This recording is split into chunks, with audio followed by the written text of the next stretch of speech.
안녕하세요. 계시록 12장과 13장은 원수의 진영을 드러내어 보여줍니다. 그중 12장은 그들의 대장인 용에 대한 말씀으로 두 진영 사이의 전쟁의 근원을 설명하여 줍니다. 그러므로 12장은 계시록을 푸는 열쇠가 되는 장이기도 합니다. 오늘 나눌 말씀은 아들을 베어 해산하려는 여자와 큰 붉은 용이 삼키려는 아이에 대한 말씀입니다. 그러므로 여자는 누구인지를 살펴보고 여자와 용의 전쟁, 아이와 용의 전쟁에 대한 말씀을 살펴보도록 하겠습니다. 1. 해산하려는 여자. 계시록 12장 1, 2절입니다. 하늘에 큰 이적이 보이니 해를 옷 입은 한 여자가 있는데 그 발 아래에는 달이 있고 그 머리에는 12별의 관을 썼더라. 이 여자가 아이를 베어 해산하게 되매 아파서 애를 쓰며 부르짖더라. 요한은 하늘의 큰 이적을 보았다고 말합니다.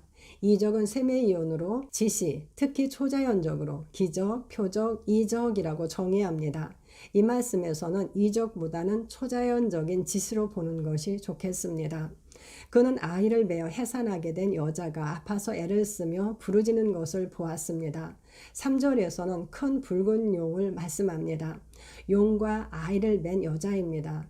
이 말씀은 뱀의 머리를 상하게 할 여자의 후손을 떠올리게 합니다. 아이는 누구입니까? 5절에서 그 아이는 장차 철장으로 만국을 다스릴 남자라고 하였고 하나님 앞과 그 보좌 앞으로 올려갔다고 말하였습니다. 장차 철장으로 만국을 다스릴 남자, 하나님 앞과 그 보좌 앞으로 올려가신 분은 확실히 예수 그리스도입니다. 그렇다면 여자는 창세기에서 말씀하는 인류의 속량자를 낳을 그 여자임에 틀림없습니다. 창세기 3장 15절입니다. 내가 너로 여자와 원수가 되게 하고 내 후손도 여자의 후손과 원수가 되게 하리니 여자의 후손은 내 머리를 상하게 할 것이요 너는 그의 발꿈치를 상하게 할 것이니라 하시고, 하나님께서 뱀에게 하시는 말씀입니다. 하나님은 뱀의 머리를 상하게 할 여자의 후손에 대해서 말씀하였습니다. 구원의 기쁜 소식입니다. 또한 이 말씀은 뱀과 여자가 원수가 되고 뱀의 후손과 여자의 후손이 원수가 되어 싸우게 될 것을 포함하고 있습니다. 즉 계시록에서 말씀하는 것처럼 두 진영 사이에 전쟁이 계속 있을 것을 말씀합니다. 또한 뱀은 여자의 발꿈치를 상하게 할 것이라고 말씀합니다. 그렇다면 뱀의 머리를 상하게 할 후손을 낳을 여자, 장차 철장으로 만국을 다스릴 남자를 낳을 여자는 누구입니까? 여자의 후손이라고 하면 생물학적인 여자를 지칭한다고 생각하는 사람들이 많습니다. 물론 하나님께서도 처녀가 잉태하여 아들을 낳을 것이라고 말씀하셨고 예수님은 성령님으로 잉태되어 처녀 마리아에게서 나셨습니다. 마리아는 여자 맞습니다. 하지만 여자로부터 나지 않은 사람은 아무도 없습니다. 그러므로 여자의 후손에서의 여자도 그런 의미가 아님을 알 수 있습니다. 하나님께서는 아담과의 언약에서 여자의 후손을 말씀하셨습니다. 그러므로 언약을 따라가면서 살펴보도록 하겠습니다. 언약은 하나님의 구속사를 이루는 강력한 도구입니다. 여자의 후손을 말씀하신 하나님께서는 아브라함과 언약을 세우셨습니다. 그리고 하나님의 언약은 아브라함과 그 후손 사이에 세우는 언약이라고 말씀하셨습니다. 창세기 17장 7절. 이에 대해 바울은 이 약속들은 아브라함과 그 자손에게 말씀하신 것인데 여럿을 가리켜 그 자손들이라 하지 아니하시고 오직 한 사람을 가리켜 네 자손이라 하셨으니 곧 그리스도라 라고 말하였습니다. 아브라함의 씨, 아브라함의 자손은 그리스도입니다. 아브라함이 이삭을 바침으로 언약이 확정되던 날 하나님께서는 다시 아브라함의 씨를 말씀하셨습니다. 아브라함의 씨가 대적의 성문을 차지할 것입니다. 그리고 그 씨로 말미암아 천하 만민이 복을 받을 것입니다. 아브라함이 아들을 아끼지 않고 하나님의 명령을 준행함으로 일어나는 일들이라고 하나님께서는 강조하여 말씀하셨습니다. 하나님과 아브라함의 언약이 그리스도를 낳게 할 것입니다. 아브라함과의 언약은 이삭과 야곱에게로 이어졌고 이스라엘 12지파로 이어졌으며 더 나아가 이스라엘 민족으로 확대되었습니다. 이스라엘 민족은 모세를 통해 하나님과 언약을 맺은 광야 교회입니다. 하나님께서는 모세와 같은 선지자를 일으키실 것입니다. 또한 하나님은 다윗의 왕위를 영원히 견고하게 할 씨를 말씀하셨습니다. 하나님께서는 그 자손 중 한 사람을 그 위에 앉게 하실 것입니다. 마태복음 1장 1절은 아브라함과 다윗의 자손 예수 그리스도의 계보라라고 시작합니다. 자손은 헬라어로 히오스인데 아들 자손이라고 정의합니다. 아브라함과 다윗의 아들 예수 그리스도입니다. 당시 사람들은 예수님을 다윗의 자손이요 다윗의 아들이요 라고 불렀습니다. 예수님은 아브라함과의 언약과 다윗과의 언약에서 말씀하신 씨이고 여자의 후손입니다. 그리고 그 여자는 아브라함으로부터 다윗으로 이어온 언약 백성인 구약의 교회입니다. 때가 참에 하나님께서 그 아들을 보내셨는데 여자에게서 나게 하시고 율법 아래에 나게 하셨습니다. 갈라디아서 4장 4절. 그들에게는 율법을 세우신 것과 예배와 약속들이 있고 조상들도 그들의 것이요 육신으로 하면 그리스도가 그들에게서 나셨습니다. 로마서 9장 4, 5절. 육신으로 하면 그리스도는 이스라엘에게서 나셨습니다. 그러나 계시록 12장의 말씀은 여기에서 멈추지 않습니다. 아이가 하늘로 올려지신 후에도 그 여자는 하나님께서 그를 양육하기 위하여 예비하신 광야로 도망한다고 말씀합니다. 6절. 또한 땅으로 내쫓긴 용이 남자를 낳은 여자를 박해함으로 13절. 그 여자는 광야 자기 곳으로 날아간다고 말씀합니다. 14절.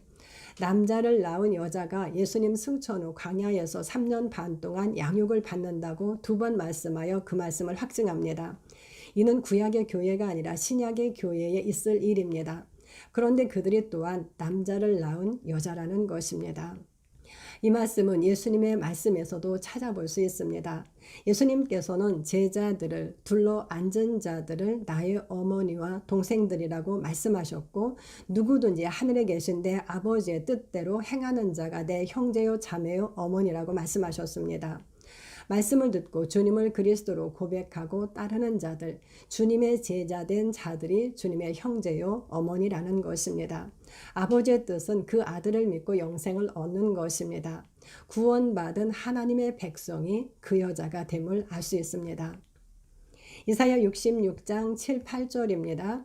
시온은 진통을 하기 전에 해산하며 고통을 당하기 전에 나말을 낳았으니 이러한 일을 들은 자가 누구이며 이러한 일을 본 자가 누구이냐. 나라가 어찌 하루에 생기겠으며 민족이 어찌 한순간에 태어나겠느냐. 그러나 시온은 진통하는 즉시 그 아들을 순산하였도다. 이 말씀은 딸 시온, 딸 예루살렘에 대한 말씀입니다. 딸 시온이 나말을 낳았는데 나라가 하루에 생기고 민족들이 한순간에 태어났다는 것입니다. 남자 아이를 낳음으로 일어나는 일들입니다. 어느 나라 어느 민족입니까? 그리스도는 죽은 자들 가운데서 먼저 나셨습니다. 그러자 하나님의 나라가 하루에 생기고 그리스도와 연합하여 함께 죽고 함께 태어난 새로운 피조물로 이루어진 민족이 그리스도 안에서 한순간에 생겨났습니다. 3분의 1의 죽음은 그 연월일시에 그리스도와 연합된 죽음입니다. 그들이 하나님의 생명으로 살아 나라를 이루고 민족을 이루었습니다. 그러므로 어린 양의 신부인 새 예루살렘, 새 언약의 교회가 그 여자로 불림을 알 수 있습니다. 또한 교회는 용이 싸우려 하는 그 여자의 남은 자손이라고 말씀합니다. 17절. 오직 위에 있는 예루살렘은 우리의 어머니, 즉 우리를 낳은 어머니입니다. 오늘 본문 말씀에서 그 여자를 묘사하는 말씀을 살펴보도록 하겠습니다. 1절은 해를 옷 입은 여자가 있는데 그 발 아래에는 달이 있고 그 머리에는 12별의 관이 있다고 말씀합니다. 해, 달, 별은 요셉의 꿈에서 찾아볼 수 있습니다. 야곱은 해, 달, 별을 나와 내 어머니와 내 형들이라고 말하였습니다. 즉 그의 모든 가족에 대한 상징이라는 것입니다. 해는 아버지 야곱인데 하나님과 겨루어 이김으로 이스라엘이라 불리게 되었습니다. 히브리어로 이스라엘은 그가 하나님으로 다스리실 것이다 라는 뜻을 가지고 있습니다. 즉 이스라엘은 이긴 자의 상징이며 하나님께서 다스리시는 하나님의 백성을 의미합니다. 그들은 짐승을 이긴 자들로 영적 이스라엘로 불립니다. 하나님께서는 여호와의 날에 이방인의 옷을 입은 자를 벌하실 것이라고 말씀합니다. 스바냐 1장 8절. 이방인의 옷을 입은 자들은 이스라엘로 옷 입은 여자와 반대되는 자들입니다. 그들을 여호와의 날에 벌하실 것입니다. 새 예루살렘은 12지파의 이름이 있는 문과 12사도의 이름이 있는 기초석으로 이루어져 있습니다. 그러므로 보이지 않는 예루살렘을 이루는 구약과 신약의 모든 교회, 즉 영적 이스라엘이 여자입니다. 2절에서는 그 여자가 아이를 베어 해산하게 되자 배가 아파서 애를 쓰며 부르짖었다고 말씀합니다. 이는 여자와 용의 전쟁에 대한 말씀입니다.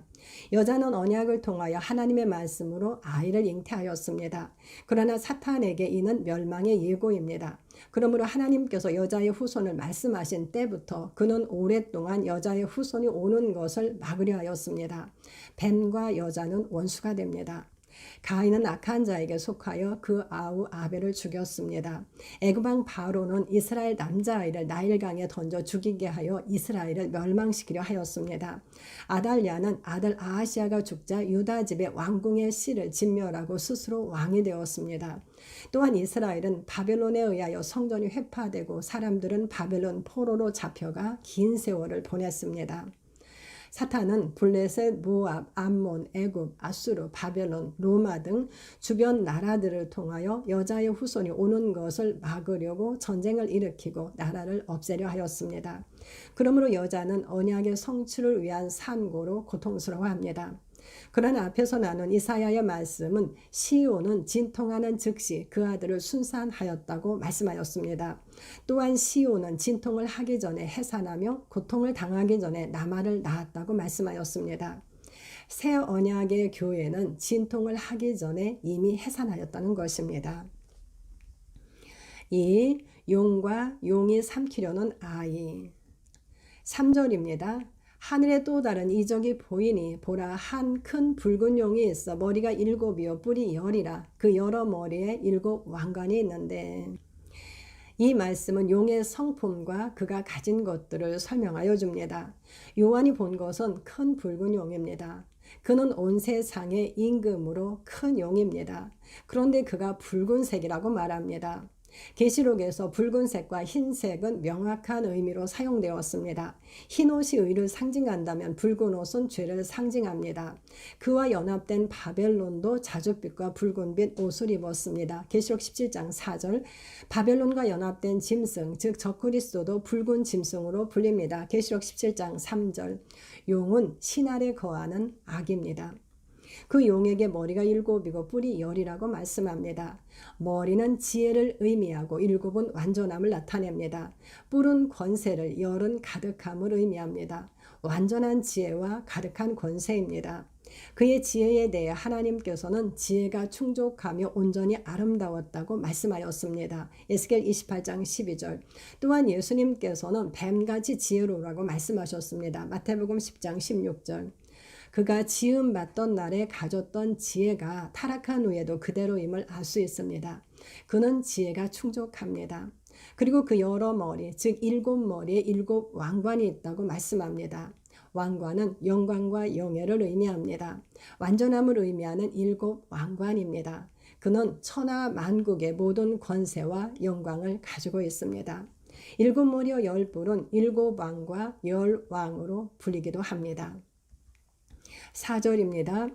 그 꼬리가 하늘의 별 3분의 1을 끌어다가 땅에 던지더라. 용이 해산하려는 여자 앞에서 그가 해산하면 그 아이를 삼키고자 하더니.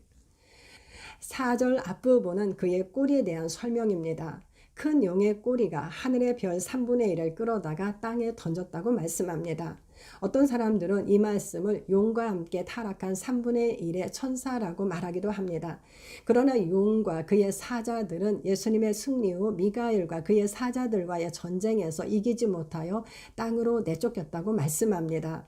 즉 용이 그의 사자들을 땅으로 던진 것이 아니라는 것입니다. 다니엘 8장 10절입니다. 그것이 하늘 군대에 미칠 만큼 커져서 그 군대와 별들 중에 몇을 땅에 떨어뜨리고 그것들을 짓밟고. 이는 다니엘이 본 순념소에서 나온 작은 뿔로 적그리스도에 대한 이야기입니다. 적그리스도가 하늘 군대에 미칠 만큼 커져서 그 군대와 별들 중에 몇을 땅에 떨어뜨리고 그것들을 짓밟을 것이라고 말씀합니다. 하늘은 이 땅에 임한 하나님 나라이고 군대는 백마를 타고 예수님을 따르는 하늘 군대입니다. 또한 별은 예수님 손에 있는 사자입니다. 즉 적그리스도가 그들을 땅에 떨어뜨리고 짓밟을 것에 대한 말씀입니다. 그리고 그것은 용의 꼬리가 행한 일이라고 계시록 본문은 말씀합니다. 여섯째 나팔에서 말씀하는 3분의 1의 죽음에서도 꼴에 대해서 말하였습니다. 말들의 힘은 입과 꼬리에 있는데 꼬리는 뱀 같고 또 꼬리에 머리가 있어 그것으로 해한다고 말씀하였습니다. 계시록 9장 19절. 꼬리는 발꿈치와 같은 의미도 될 것입니다. 성전 바깥마당은 그의 꼬리인 이방인에게 내준 곳입니다. 용은 그들을 통하여 여자의 후손의 발꿈치를 상하게 합니다. 용과 짐승과 꼬리인 이방인은 함께 움직입니다. 4절 후반부에서는 용이 해산하려는 여자 앞에서 그가 해산하면 그 아이를 삼키려 한다고 말씀합니다. 이제 아이를 삼키려는 용입니다. 이는 그리스도와 용과의 전쟁입니다. 먼저 육신으로 삼키려 했던 일을 나누겠습니다. 예수님은 육신으로 이스라엘에게서 나셨습니다. 용은 헤롯을 통해 미가서의 예언의 말씀에 따라 베들레헴과 그 모든 지경 안에 있는 산의 아이를 2살부터 그 아래로 다 죽였습니다. 또한 용은 유대인들을 통해 여러 번 그 아이를 죽이려 하였습니다. 예수님께서는 그때마다 피하셨습니다. 하나님께서 정하신 뜻이긴 하지만 급기야 용은 유대인과 법 없는 자를 통하여 예수님의 십자가에 못 박아 죽게 하였습니다. 그는 그렇게 그 아이를 삼킨 줄로 알았을 것입니다. 용이 아이를 삼키려 하는 일은 영의 영역에서도 일어났습니다. 사도행전 2장 23절입니다. 하나님께서 그를 사망의 고통에서 풀어 살리셨으니 이는 그가 사망에 매여 있을 수 없었습니다. 하나님께서 예수님을 사망의 고통에서 풀어 살리셨다고 말씀합니다. 고통은 오딘으로 고통, 상징적으로 출산의 고통이라고 정의합니다. 단지 무덤에 있는 몸은 고통이 없습니다. 이는 영에 대한 말씀입니다. 사망은 영의 죽음으로 하나님과 분리되는 죽음입니다.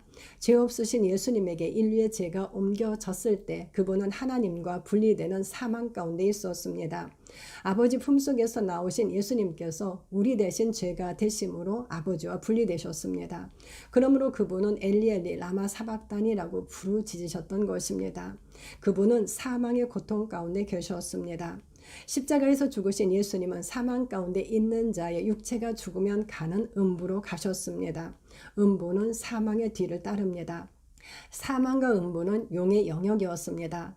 그때 용은 자기가 하나님의 아들을 삼킨 줄로 알았을 것입니다. 3. 아들의 승리 5절입니다. 여자가 아들을 낳으니 이는 장차 철장으로 만국을 다스릴 남자라 그 아이를 하나님 앞과 그 보좌 앞으로 올려가더라. 여자가 아들을 낳았습니다. 그분의 육체는 십자가의 고통을 당하셔서 무덤에 묻히셨고 그분의 영혼은 사망과 음부의 고통으로 인류를 위한 심판을 당하셨습니다. 그러나 하나님께서는 예수님의 영혼을 음부에 버리지 않으셨고 그분의 육체도 썩음을 당하지 않게 하셨습니다. 인류의 모든 죄에 대한 공의의 심판이 이루어졌을 때 하나님은 예수님을 사망의 고통에서 풀어 살리셨습니다. 그분은 의롭게 되심으로 영으로 살아나셨고 새로운 몸으로 부활하셨습니다. 그분은 죽은 자들 가운데서 먼저 나셔서 산 자들의 머리가 되셨습니다. 사도행전 13장 33절을 표준 세번역으로 보겠습니다. 하나님께서 예수를 일으키셔서 조상들의 후손인 우리에게 그 약속을 이루어 주셨습니다. 시편 2째 편에 기록한 바 너는 내 아들이라 오늘 내가 너를 낳았다 한 것과 같습니다. 하나님께서 예수님을 일으키셔서 조상들의 후손인 우리에게 그 약속을 이루어 주셨다고 말씀합니다. 그리고 시편 2째 편을 인용합니다. 즉 시편 2편은 하나님께서 예수님을 죽음에서 일으키셔서 약속을 이루신 날, 즉 부활의 아침에 대한 말씀이라는 것입니다. 그날 하나님께서는 너는 내 아들이라 오늘 내가 너를 낳았도다 라고 말씀하셨습니다. 시편 2편 7절. 이는 그분의 영으로 다시 태어난 날입니다. 예수님은 죽은 자들 가운데서 부활하심으로 하나님의 아들로 선포되셨습니다. 로마서 1장 4절. 시편은 이어서 말씀합니다. 내가 철장으로 그들을 깨뜨리며 계시록의 말씀도 이는 장차 철장으로 만국을 다스릴 남자라고 말씀합니다. 그분은 말씀의 철장으로 만국을 다스리실 남자이십니다. 그렇다면 주님은 어떻게 철장으로 만국을 다스리십니까? 주님은 이기는 자와 끝까지 그분의 일을 지키는 자에게, 즉 주님을 믿는 자와 그 믿음을 끝까지 지키는 자에게 만국을 다스리는 권세를 주실 것인데, 그들이 철장을 가지고 그들을 다스려 질그릇 깨뜨리는 것까지 할 것이라고 말씀하셨습니다. 계시록 2장 26, 27절. 백마를 타신 예수님께서 앞서가시고 하늘의 군대들이 희고 깨끗한 세마포 옷을 입고 흰 말을 타고 그분을 따릅니다. 그분의 입에서 예리한 검이 나와 그곳으로 만국을 치고 친히 그들을 철장으로 다스리십니다. 주님은 몸인 교회를 통하여 철장으로 만국을 다스리십니다. 5절의 마지막 말씀은 그 아이를 하나님 앞과 그 보좌 앞으로 올려가더라입니다. 그분은 어떻게 하늘로 올라가셨습니까? 히브리서 9장 12절입니다. 염소와 송아지의 피로 하지 아니하고 오직 자기의 피로 영원한 속죄를 이루사 단번에 성소에 들어가셨느니라. 죽음에서 일어나신 예수님은 멜기세덱의 반차를 따르는 대제사장으로 자신의 피를 가지고 하늘에 더 크고 온전한 장막으로 들어가셨습니다. 그분의 한 번의 제사로 우리는 거룩함을 얻었고 영원히 온전하게 되었습니다. 그분의 올려지심은 모든 구속의 일을 완성하고 완전한 승리를 얻으셨음을 나타냅니다. 이는 예수님의 승리와 용의 패배에 대한 말씀입니다. 예수님은 이제 세세토록 살아계셔서 사망과 음부의 열쇠를 가지셨습니다. 그렇다면 아이를 낳은 여자는 어떻게 되었습니까? 6절입니다. 그 여자가 광야로 도망하며 거기서 1260일 동안 그를 양육하기 위하여 하나님께서 예비하신 곳이 있더라. 아이가 하나님 앞과 그 보좌 앞으로 올려가자 그 여자는 광야로 도망하였다고 말씀합니다. 14절에서는 용이 박해함으로 광야 자기 곳으로 날아갔다고 말씀합니다. 그리고 거기서 1260일 동안 그를 양육하기 위하여 하나님께서 예비하신 곳이 있다고 말씀합니다. 하나님께서 양육하기 위해 예비하신 광야가 교회가 양육을 받는 곳입니다. 그리고 그 기간은 1260일, 즉 3년 반이라고 말씀합니다. 언제부터입니까? 아이가 하늘로 올려간, 즉 예수님께서 승천하신 날부터입니다. 교회는 그날부터 양육을 받게 됩니다. 언제까지 양육을 받게 됩니까? 교회가 이 땅에 있는 동안 계속 양육을 받게 될 것입니다. 다니엘을 통하여 주시는 말씀에서도 모든 일이 다 끝나는 날은 반드시 한때 두때 반때를 지나서라고 말씀하였습니다. 그러므로 3년 반은 예수님 승천부터 모든 일이 끝나는 재림까지의 기간의 상징입니다. 그 기간 교회는 양육을 받게 될 것입니다. 오늘 나눈 말씀은 하나님께서 주신 처음 약속의 성취를 보여주는 말씀이었습니다. 하나님께서는 아담이 타락하자마자 뱀의 머리를 상하게 하고 인류를 구원할 속량자 여자의 후손을 말씀하셨습니다.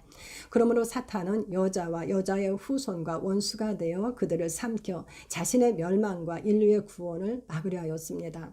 그러나 여자는 아들을 낳았고 그분은 죄를 정결하게 하는 일을 하시고 높은 곳에 계신 지극히 크신 이의 우편에 앉으셨습니다. 계시록은 그로 인한 다른 전쟁들을 말씀합니다. 그 부분은 다음 영상에서 나누도록 하겠습니다. 감사합니다.